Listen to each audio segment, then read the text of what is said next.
पूर्व मुख्यमंत्री उमा भारती गीता दिवस के अवसर पर शहीद रानी अवंतीबाई के शहीद स्थल बालपुर में पुष्पांजलि अर्पित कर उन्हें याद किया।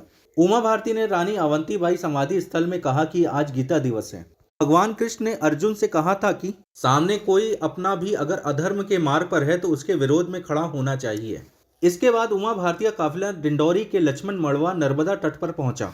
नर्मदा तट पर उमा भारती ने पूजा अर्चना किया तथा कन्याओं एवं महिलाओं को भेंट दिया। गौरतलब है कि मिड डे मील की शुरुआत उमा भारती ने इसी ग्राम कोका से किया था। इस दौरान उमा भारती ने पत्रकारों के सवाल का जवाब देते हुए कहा कि भारत अखंड है, भारत को कोई खंडित नहीं कर सकता। भारत की अखंडता, एकता एवं संप्रभुता को जो चुनौती देगा वह नष्ट हो जाएगा। उमा भारती ने कहा कि गुजरात मॉडल स्टेट है जिसे नरेंद्र मोदी ने बनाया। उसी के कारण 2014 में जनता ने उन्हें प्रधानमंत्री बनाया। मध्य प्रदेश में आगामी होने वाले चुनाव को लेकर उमा भारती ने भाजपा को पूरा सहयोग देने की बात कही। मैंने उनके अखंड राज्य के लिए किया। भारत तो अखंड ही है, भारत को कोई खंडित नहीं कर सकता।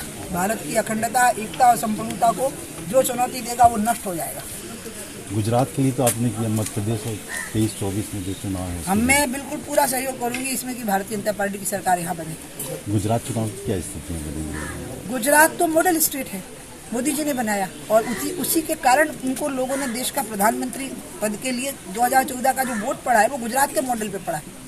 और इसलिए गुजरात तो सर्वत्र बीजेपी की ही विजय रहेगी गुजरात की। और गुजरात का कनेक्शन है नर्मदा जी से, क्योंकि रेवा नायक बंजारा जो आया था उसने पुनः जीर्णोद्धार किया था इस कुंड का। इसलिए मैंने उस कुंड से ही प्रार्थना की है मोदी जी के लिए।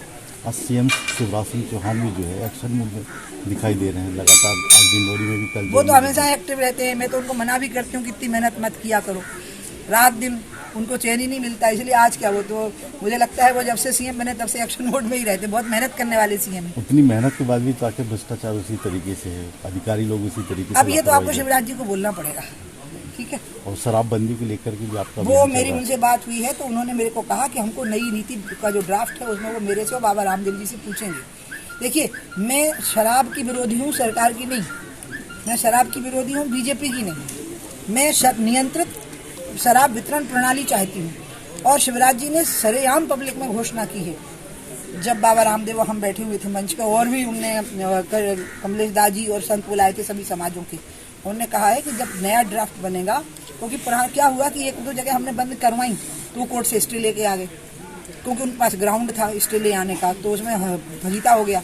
तो इसलिए फिर ये तय हुआ कि 2-3 महीने का इंतजार करते हैं और नया ड्राफ्ट आएगा और उसमें हम सबसे पूछ करके ही नई शराब वितरण की प्रणाली बनेगी। तो मैं शिवराज जी का भरोसा करती हूँ कि वैसा करेंगी। नहीं, बस ये 15 दिसंबर तक की बात है। इंदौर के जो सांसद हैं वो तो कह रहे हैं कि नेपाल की बियर भी ला करके यहाँ बेची जाए। अब वो आप इस सारे विषयों पे आप शिवराज जी से पूछना पड़ेगा आपको, क्योंकि नीति बनाने वाले वो होंगे।